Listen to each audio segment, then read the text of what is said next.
Sir क्या कहेंगे जिस तरीके से झारखंड के हालात हैं और जिस तरीके से वहाँ पे अरगों रुपये निकल रहे हैं कांग्रेस के सांसद के घर से, कई तरह के सवाल उठ रहे हैं। देखिए, ये मुझे तो बड़ा आश्चर्य है, आजादी के बाद किसी भी दल के सांसद के घर से इतनी बड़ी मात्रा में कैश नहीं पकड़ी गई होगी। सैकड़ों करोड़ों रुपए का कैश सांसद के घर से मिलता है और पूरा इंडी अलायंस मौन है इस करप्शन पर। मैं तो पूछना चाहूंगा इनके साथियों को, कांग्रेस का मौन तो हमें समझ में आता है क्योंकि इनकी फितरत ही भ्रष्टाचार की है, परंतु चाहे तृणमूल कांग्रेस हो, चाहे जेडीयू हो, चाहे आरजेडी हो, ये सारे दल डीएमके सहित चुप बैठे हैं। सपा भी चुप बैठी है, कोई रिएक्शन नहीं। अब मुझे समझ में आ रहा है कि मोदी जी के खिलाफ ये जो एक प्रचार अभियान चला कि एजेंसियों का दुरुपयोग हुआ है, वो क्यों चलाया गया? क्योंकि इनके जहन में एक डर था कि हमारे करप्शन के सारे कच्चे चिट्ठे खुल जाएंगे। और मैं मानता हूं कि ये उचित ही हुआ है। जिस प्रकार से इतनी विपुल मात्रा में भ्रष्टाचार झारखंड जैसे गरीब राज्य में हो रहा है, वो आंख खोलने वाला है। और ये जो राजनीतिक प्रोपेगेंडा करते हैं एजेंसियों के दुरुपयोग का, उनको ये अपने आप ही उनके ही कृत्य से जवाब मिल गया है। इतना भारी करप्शन करने के बाद भी अगर कोई एजेंसी काम न करे तो एजेंसी की क्षमता पर सवाल उठते हैं।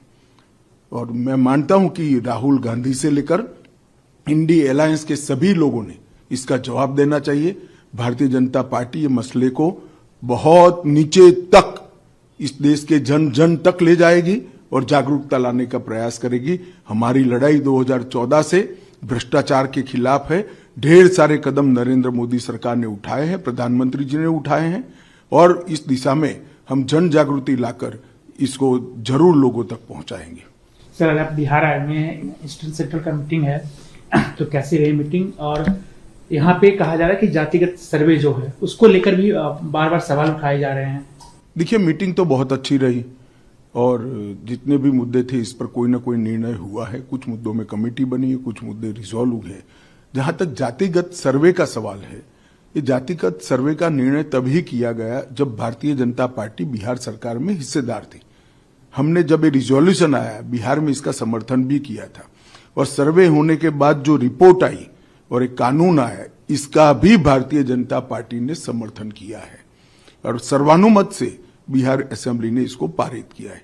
परंतु सर्वे के अंदर ढेर सारे सवाल उठे, मेनली मुसलमान और कुछ जाति विशेष को ज्यादा तवज्जो देकर छोटी पिछड़ी जातियों को अन्याय करने का सवाल बार बार उठ रहा है। कई सारे छोटी पिछड़ी जातियों के डेलीगेशन भारतीय जनता पार्टी के नेताओं को भी मिले हैं, आरजेडी के नेताओं को भी मिले, जेडीयू के नेताओं को मिले। मेरा तो आग्रह होगा कि सारे जो सवाल उठे हैं वो सवालों का समाधान तुरंत करना चाहिए। अपने राजनीतिक फायदे के लिए किसी भी जाति को अन्याय नहीं करना चाहिए। अपने राजनीतिक फायदे के लिए किसी समुदाय या किसी जाति को फायदा भी नहीं पहुंचाना चाहिए। धन्यवाद।